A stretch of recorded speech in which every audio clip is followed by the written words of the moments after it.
What's up, my know-it-alls? We are continuing Image Comics, celebrating 30 years of Image Comics.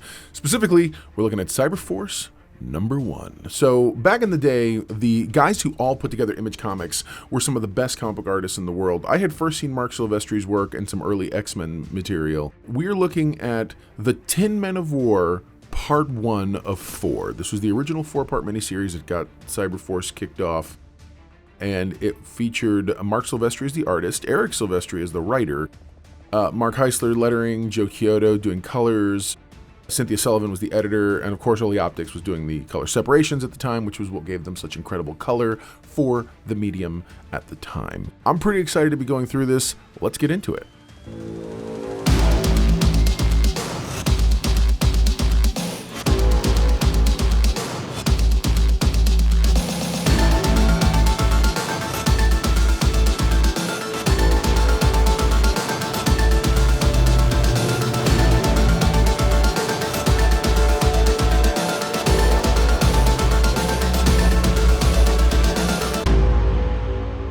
Cyberforce #1, also known as the 10 Men of War Part 1, starts with a character with a black lightning bolt on her face. This is the character Velocity, and she's sort of their version of, not really the Flash, but she's definitely runs faster than normal people. And as she's running through an alleyway, we see a familiar face who's kind of the homeless guy off in the cut. You'll recognize him as Jacob Marlowe from the Wildcats. Velocity's being chased by a group of mercenaries, or at least what looks like sort of military or paramilitary mercenaries. They're being led by someone very specific who at this point is only identified as Blue Leader. Above them, you see a member of Cyberforce, also known as Ripclaw. Ripclaw, it's funny, they do this little thing where they kind of are talking through the captions, and comic books were big into doing that. If it wasn't thought bubbles like in Spider-Man, then it was definitely captions. Then you get this really awesome double-page spread where you get to see his name, and there's lightning strikes, and it's like a Ripclaw, and he's it's very cool. And of course, he's got metal for hands. See, at this point in time, everybody was looking for some sort of an answer or some sort of a response to Wolverine. So if Ripclaw is Marc Silvestri's response, then conversely, Warblade over on the Wildcat side was Jim Lee's response. You cut to a place that is pretty well known. It's Advanced Aerospace, the specific Advanced Aerospace department or division for Cybertech. Cybertech's one of the companies in Cyberforce. A lot of corporations in this particular comic book. And so you see several of the characters who are there, and they're actually responding to a message from Ripclaw, kind of saying, hey, this is what's going down. Everybody says, okay, we're going to head out. Then we cut to a really interesting mayoral sort of a speech being overlooked by also a member of Cyberforce named Stryker. He's kind of the guy off in the cut who's watching. What's cool is this mayoral candidate is a mutant. So Marc Silvestri didn't shy away from using the phrase mutants, because I don't believe Marvel owned that in specific, and they decided to kind of use it a little more flexibly than Marvel uses them.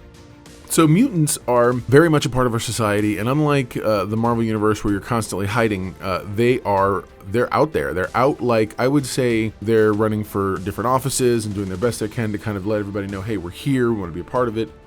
And so Stryker's there definitely, and you go to the next page, and he's got the double page spread.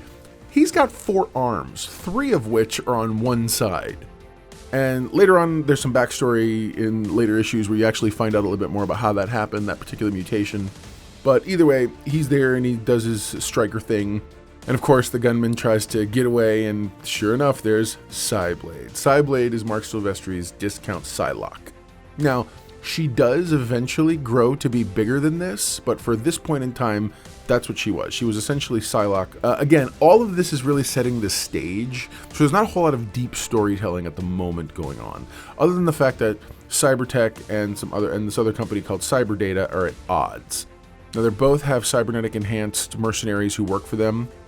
The gunman who escapes Cyblade kind of puts a stop to him. There's another guy who gets out because there's obviously 2 gunmen. And you get to see Impact. Impact is a huge, big dude. He's kind of their answer to Colossus. Again, everyone is sort of a response to something else happening in comics because everyone figures, let's go with the archetypes. And sure enough, you see Velocity a little bit later. She's sort of escaped, but then she doesn't, and you see the S.H.O.C.s are there. The S.H.O.C.s are suddenly ambushed themselves by Ripclaw. So Ripclaw, no pun intended, rips into them and rips them a new one. And how many more rip turns of phrase can I actually use? Eventually, you see the blue leader lady who shows up, and then her name is Ballistic. Ballistic's power is she doesn't miss ever, and she's also got a cool little cybernetic eye. But then some of the other members of the Cyberforce team show up in their neat little plane. Again, all this should feel very familiar, because at the time, that's what it was. The storytelling does eventually outgrow a lot of what the tropes that are being dropped and become its own thing. And I'm sort of really excited to get you to that point, because once you kind of get into the story, all of this is setting the stage. None of this has much to do other than identifying who the characters are with the main story through line. Essentially, they're after her because that's what they do. They recruit really strong, powerful mutants and convert them to being cyber agents, I guess you want to call it that way. Cut to New York, and you see sort of the main character, one of the main villain characters or antagonizers. She is their mother, if you will, but she's sort of it's very stylized. She's got a lot of very Egyptian things going on. I kind of love this character. You got to some backstory where you discover that Velocity was a little girl, and Velocity, you get to see her being abused, and you get to see a sister. Now, her sister is identified as a blonde girl. I know the story, so I know who she eventually becomes, but at the time, I remember thinking to myself, man, this really does, I bet you money she's such and such. So I'm going to give some spoilers. She grows up to be Ballistic. You don't know, Ballistic does not remember Velocity, and Velocity does not remember Ballistic, other than this dream that's happening. Nightmare, I guess. But anyway, Velocity wakes up.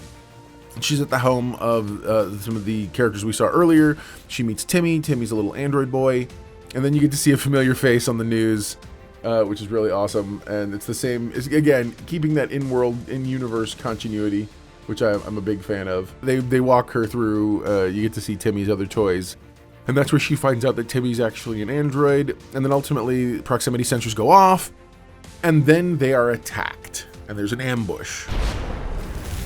And eventually you get to see, bam, the creme de la creme of Cybernetic Operatives. And it's this really cool pinup page, and Ballistic at the center of it saying, I told you we'd be back.